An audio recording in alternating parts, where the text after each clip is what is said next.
Well, again, as Steve was saying, it's who needs ad agencies anyway? And that's a lot of, when direct-to-consumer companies, they first launch, it's very insular.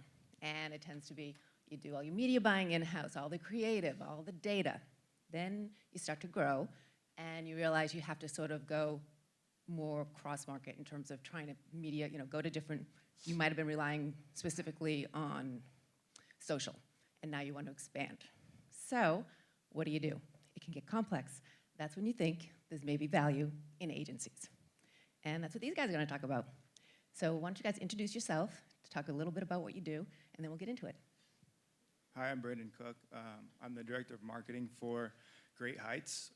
This brand is about a month old, but we have a 2-year MVP brand that we've been running to kind of vet the space. So I sell lab-created diamond engagement rings. Okay, Jim? Well, you already talked. Sure. Jason Steinberg, I'm at Colgate. My role is essentially to lead a less exciting version of what GE apparently is doing, more or less. So Colgate-Palmolive, it's been around 200 years. It's in more households than any other brand in the entire world. We make $17 billion worth of really boring products, more or less. And so my role is to essentially incubate and sell innovative products to then hand off to scale, things that we wouldn't go directly to shelf with. Well, I think what's interesting about you guys is that you aren't your traditional D2C brands in terms of the way you started. So if you could kind of walk us through what your media buying strategy was when you initially launched. Right, I'll field that. So with a 2-year-old MVP, what we did was lab-created diamonds are just reached maturity for the fine jewelry market in the last 5 years. We were able to explore that and kind of vet the market and see how consumers were reacting to the product with our MVP brand. So that gave us a lot of headway to look at lower funnel consumers and see how they're reacting. People that are literally, so we're heavily reliant on search for the first 2 years, looking for people that are seeking our product. And now with Great Heights, we're able to go back out and prospect and find consumers that might not be aware, but are looking very similar to those lower funnel consumers that we've tapped into over the course of the last 2 years. Yeah, for us, it's also actually going lower funnel. I mean, what Colgate does is TV, they do end caps, they do all this quite well. They don't have conversations with consumers, right? The retailers typically have those conversations. And so for us, it's trying to understand from a buying strategy where it actually makes sense for a brand like Colgate to engage. I mean, a lot of the same channels that everyone here is, but Colgate's value or authenticity in those channels is actually quite different from a digitally native brand or someone, a challenger brand, quite honestly. And so we do it in-house, but we also use different agencies than the rest of Colgate to essentially find that relevance, understand where that sweet spot is. And I'd just add for our in-house brand, I'm so enamored with direct. I cataloged about probably like 150 different direct-to-consumer pieces of creative that was targeted to different audiences, and I actually took that to our team and said, start parsing these apart, and let's talk about how strategically we can use creative indirect that direct consumers typically use in channels like paid social to help us get creative and media working a little bit closer together. Well, and Jason, for you, I know that, you're kind of the poor relation, I guess, if you want to characterize it in terms of you're coming from this huge company, but yet, as you said, you have no budget and you really had to keep things lean. So when you first started out, were you able to, go to agencies, as you say you're now kind of going to different places, but initially, did you even have that money? I didn't, and it actually depends kind of on the category of products we're selling. So for whitening, where it is more of a developed space, I have a bigger budget. I was eventually able to actually go to agencies, and we have a slightly different, I have a slightly different outtake. Instead of going with the larger agencies that work with bigger brands, I actually find smaller ones and typically pin 2 agencies up against each other, actually. And I found that there's a lot of value in agencies going against each other. One, in being nimble, right, which is what we need, having very small budgets, even being in Colgate. But the other is sharing, actually, what's working between the two, and then continually pushing against each other has worked quite well for us. But then there's other brands where I'm making UGC content on my iPhone in our shared workspace, right? and that's all I have to do because I have $200,000 all in to launch a brand, which in Colgate terms is nothing. So. Well, I think it's interesting also, you say you go to a smaller agency, and I know you were talking about it as well, Brandon, in terms of it's not necessarily the bigger agency with all the, you know, great clients that you're looking for anyone who's D2C and they're interested in maybe expanding and going to an agency. What do you think that they should look for? What should be, you know, the key points they should ask? The two things that I look for in an agency is first and foremost that they're reflective of the size and scale of my company, even down to their value systems, how they're approaching measurement, how they're approaching creative, you know, all in. I want my agency to be very reflective of my value, fosters a better relationship, and really fosters better results. And the other thing I look for is specialization. You know, if I'm able to go reach into an agency, you know, there are cases where somebody that does multiple areas where they're specializing both in creative and media, you know, that lends itself to a little bit of efficiency, but I'm looking, because I'm a younger brand, I'm looking to scale my team with extensions of myself, and that's, or my team, and that's looking for specialization, whether it's looking for a paid social, paid search, or programmatic, something like that. Well, and Jim, you on the agency side, you were mentioning how you found it difficult to get clients to let you do both, which you talked a little bit about, to do both the creative and the media buying. How can you get that trust, I guess? What do you suggest that the D2Cs look for in terms of maybe they can go to one agency for both? Yeah, so for us, we created a studio in our agency, and we have a videographer, photographer, we have copy, all this kind of thing. So where we found for the opportunity for us is where we can buy extremely targeted media, which is typically in digital and social environments. We would just take the creative ideas to the client and actually try to produce them free of charge, actually in our studio, and bring those ideas to them and show them that we can do it. And we felt like that's really where our advantage is as a media company, is the very niche targeted, measurable, analytical approach to media and marrying, because we work with a lot of clients and we work with creative agencies and we'll get one piece of creative, right? And we're frustrated. And so when we get frustrated, we're like, how can we kind of take this into our own hands and go back to the client and show them, you actually have 3 different types of audiences here. Like with PetSmart, we went back and said, there's 3 different, so you need 3 different pieces of creative, and we'll help you create that in the social space. Jason? Yeah, I would just add that we've actually found quite a bit of value of finding agencies that do the creative as well, because they're so tuned into the daily performance and hourly, quite honestly, even performance of the creative. So I've used big agency, I've used freelancers to get things very quickly, very cheaply, quite honestly. But the ones that perform the best are the ones where the people who are running the ads create them ourselves. Use people who work in their offices for wedding devices and things like that. Has actually performed much, much better because they understand what's working, both the combination of audience, copy, and content, than you would if you just had someone nimbly creating content and handing it off to someone who's ready executing. Well, it sounds like you go to multiple agencies. You don't just rely on, it's not that one shop, which traditionally that's what we would think. You just have that big agency that represents your company. But do you sort of rely on different products as far as whatever the product may be, then that's the agency, or even switch off and on depending on what's going on?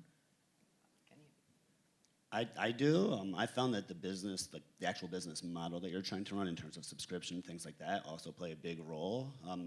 We first partnered with agencies who have started direct-to-consumer brands, but they started subscription boxes, price plays, things like that with really hard opt-outs, things that, quite honestly, as a Colgate, you would never do when you have a brand equity of 200 years to protect, and it did not work well at all. And so for different models, a different agency actually makes sense. So we're using smaller, again, agencies with 30-day opt-out clauses, things like that, and just testing them and figuring out what works.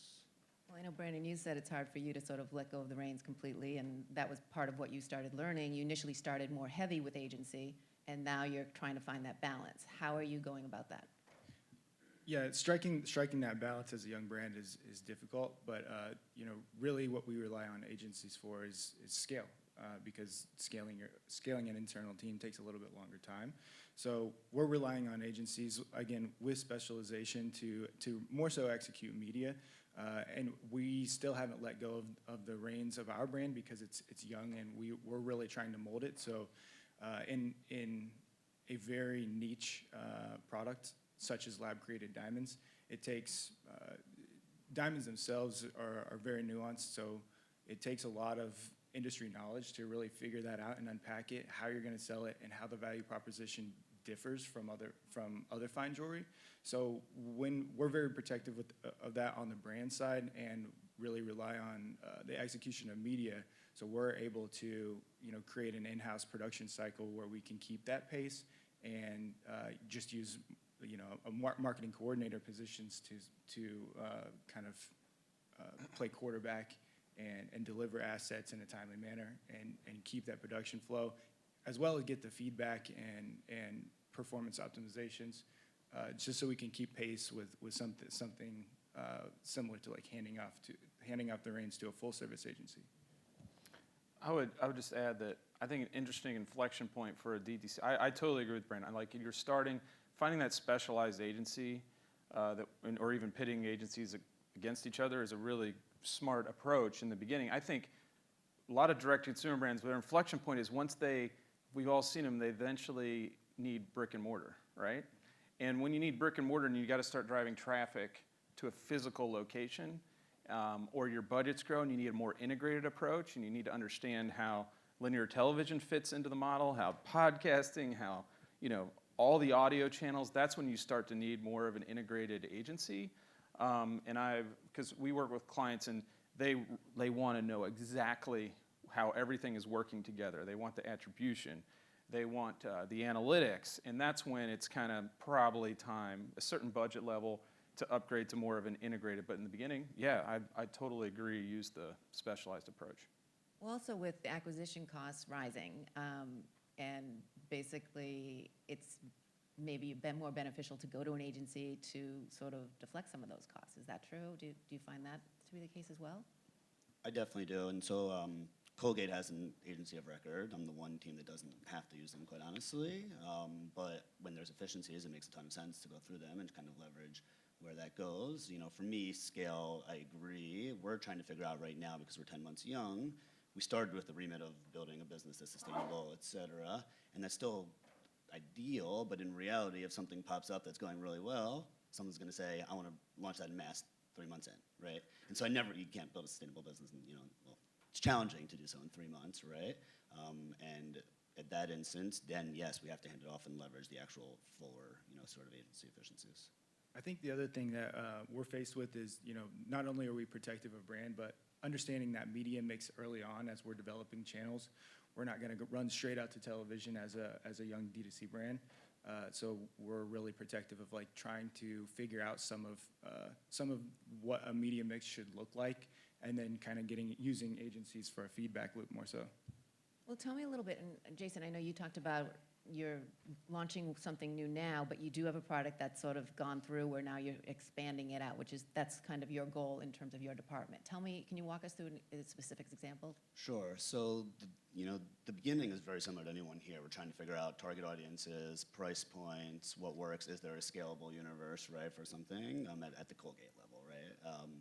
And then the goal is to hand off to scale. So what's interesting is we're set up to essentially operate in other markets around the world. So we don't compete, but when it's time to scale, we're not the ones doing the scale. We're trying to figure out what that actual model is, though, that works, right? Because just handing it off and saying, we could be in Walmart in 10 days, right? We can be in Target on the shelf in 2 months, right? It's not, that's actually not the hard part for us. It's doing, being relevant, building that sort of differentiation and product awareness at the beginning, which is the hard part. But we haven't figured out, as we hand off, it can't be a clean handoff, right? We've learned a lot over the last, whether it be 3 months or 12 months, building this kind of understanding, what that looks like.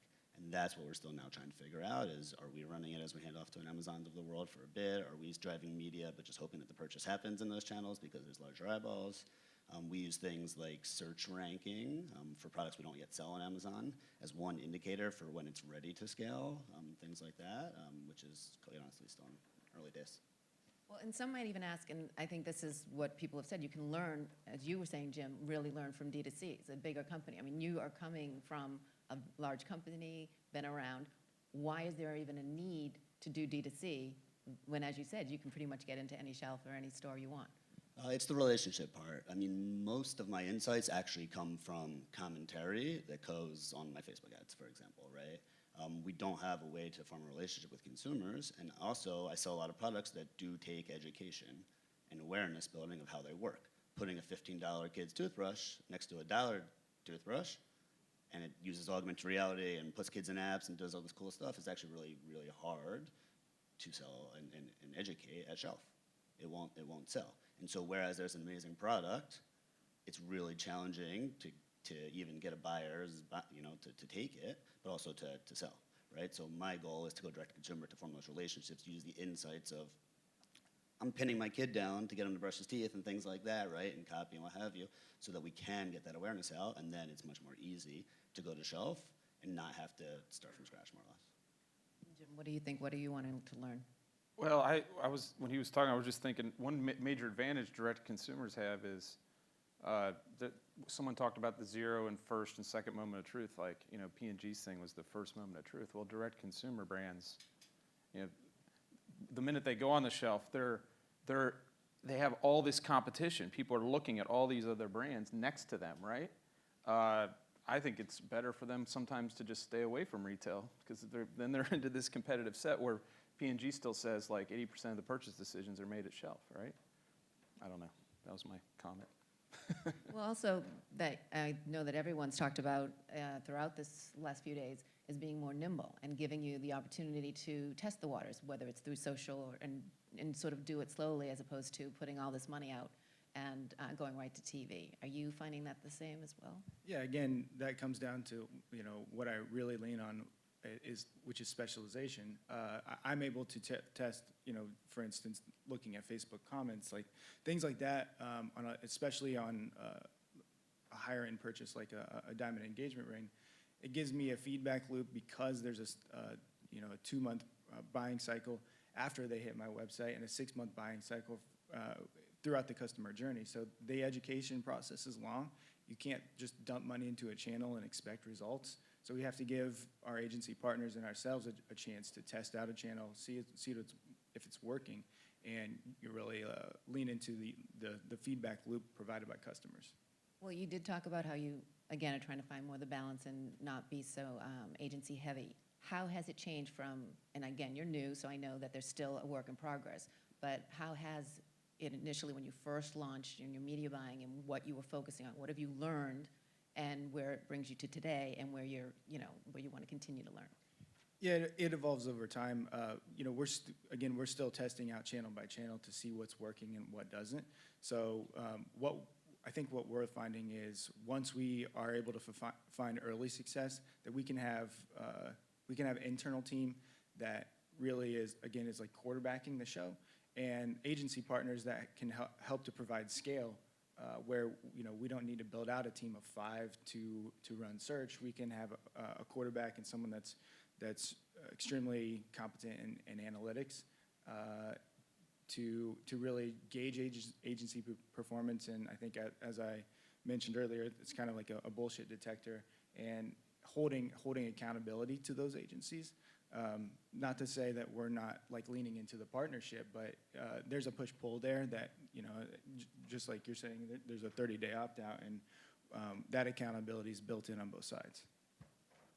What about for you, Jason? What have you learned in terms of, when you first launched and now when you're moving forward with new products? I think it's channels, actually, that's been the biggest change for me, and then what agencies make sense for those channels.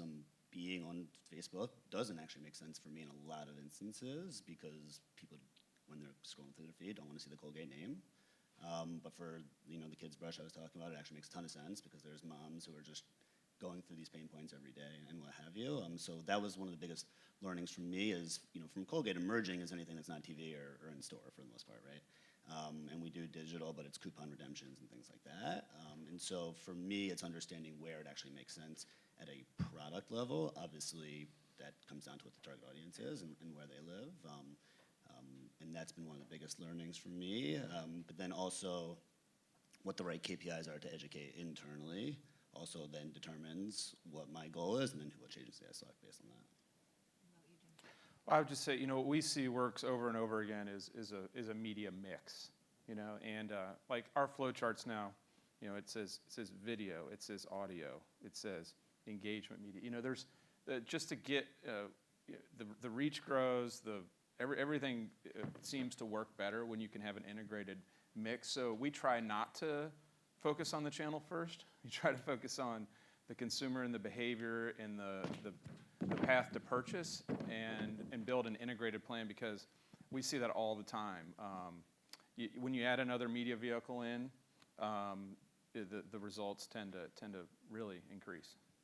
I think the last thing is that there's certain verticals that lend themselves to using agency for performance because it's a lot easier to measure. Things like influencer PR might be a little bit more challenge, like influencer PR podcasts. Things are a little bit murky when it comes to measurement. Those I try to keep in house and really hold my cards closer to the chest. So it sounds like, I mean, I know we're going to be wrapping up, but it's kind of this, you do need agencies, but there's a kind of a, as you said, finding that balance. So just quickly down the line, what to you is sort of defines that balance in terms of, I mean, you talked a lot about different things, but if you're giving everyone advice, what do you think is the key thing to ask for any direct-to-consumer looking to possibly get with an agency? I mean, for me, it's what growth stage are you at? I'm very young, and then we have a legacy brand over here, so we kind of span the spectrum. Right now, I'm heavily reliant on agency, but I think it comes down to what product you're selling and what your team needs to look like, and then how you're going to measure it. And then, you know, really what growth stage are you at? Do you need to extend your team with the use of an agency, or can you build it in-house? And what's the right fit for your business? A few things. You're buying an agency, but you're really buying people. So I think when you're going through the agency process, you gotta understand what people are going to work on your business, and that's really critical. I also where you fit in the agency lineup, I think, is important. You know, we have about 20 clients. I think it's typically what a client likes. They want to know where they are in the list of the 20, right? I think top 5 is good, not number 1. You know, that's typically where it's good. And I call ourselves an investment bank for marketing dollars sometimes. So what I'd expect out of your agency is, one, you know, if you work with an investment advisor, you expect them to do 2 things. One is safeguard your money and be transparent about how they're spending it, right? So you know exactly where the fees are going, and you know, ask all those hard questions of your agency. And the other 2 is you expect a return on your money, right? So agencies have to be held accountable to showing you how they're delivering on the KPIs, whether it's more traffic in the store, more sales, whatever that is. So I think those are critical questions to ask of your agency. For me, I think it is specialty, and I completely agree. The person who's going to be working on your account, or people or a team that's going to be working on your account. Also, for me, it's a balance of how much I want to infect the rest of the business, like Gia was talking about, right? With the sort of agile ways of working, and you know, what's quite honestly safe to try now versus what would have been safe to try in the past, and then whether we do that in-house or not. But I found, you know, if there's people who are, you know, really good at one thing, I'd rather outsource that and throw someone internally on consumer affairs projects who are listening to consumers, understanding what the problems are, things like that, because I get a lot more insight of our team, our business, our products from consumer affairs than I will, you know, the agency, and let them do what they do, you know, best. We have time for questions? I got about 30, so shut me up.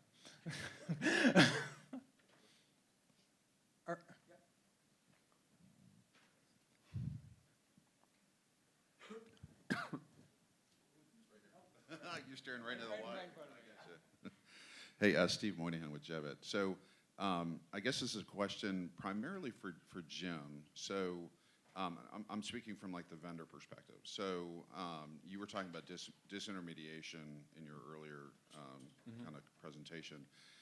So as a software provider, what I find a lot of times is that agencies have a very difficult time figuring out how to buy software, whether directly for themselves or on behalf of their clients, which leads to some of this disintermediation that you're talking about. We tend to go directly to the brands because they know how to do it. So I'm just curious from an agency perspective, you know, especially as you're working with more D2C brands and more tech-enabled brands that are using different software and things like that, what's your perspective on kind of evaluating and even purchasing software on behalf of the agency or your clients? I would say, in general, as media agencies, you want to always be, we say, media neutral, right? I mean, I think a lot of agencies, particularly, I'm not part of a holding company, but you know, they're forced to use certain things because they've signed contracts, whatever. And I think maybe the best example is maybe in the programmatic space, right?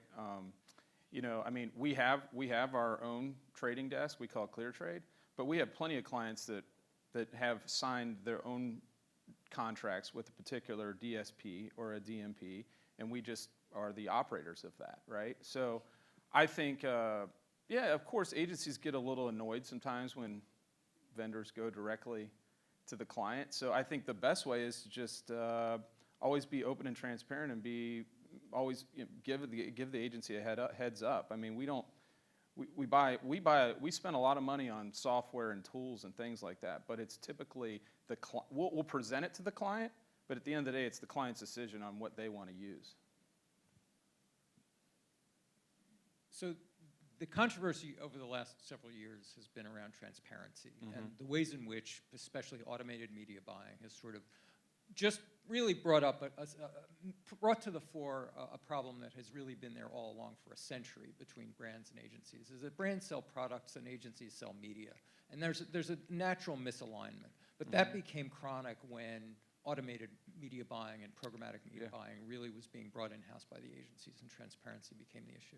One of the cures for this has been, or at least one of the potential cures, has been outcome-based pricing, where you try to align, where the agency tries to align with the brand by where pricing is based more on the outcome, a business outcome, rather than simply buying media. I wonder if any of you have thoughts, Jason in particular, you, I think, may have some thoughts on whether this is actually a realistic solution to this, or any of you are really considering this way of brands relating to agencies moving forward.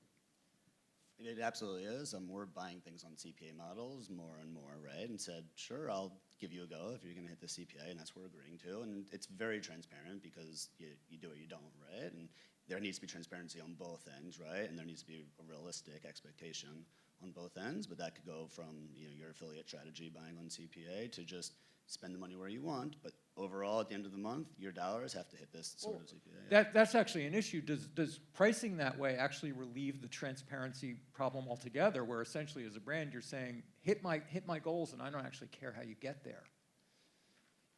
I do care how they get there, but I hear what you're saying. It can. I overstated, but it can for sure. I think. I don't know, for me personally, I have to show why I would, go to smaller agencies and, adding vendors into our system and new payment terms and things like that is actually quite challenging for me, which is not something that maybe others have.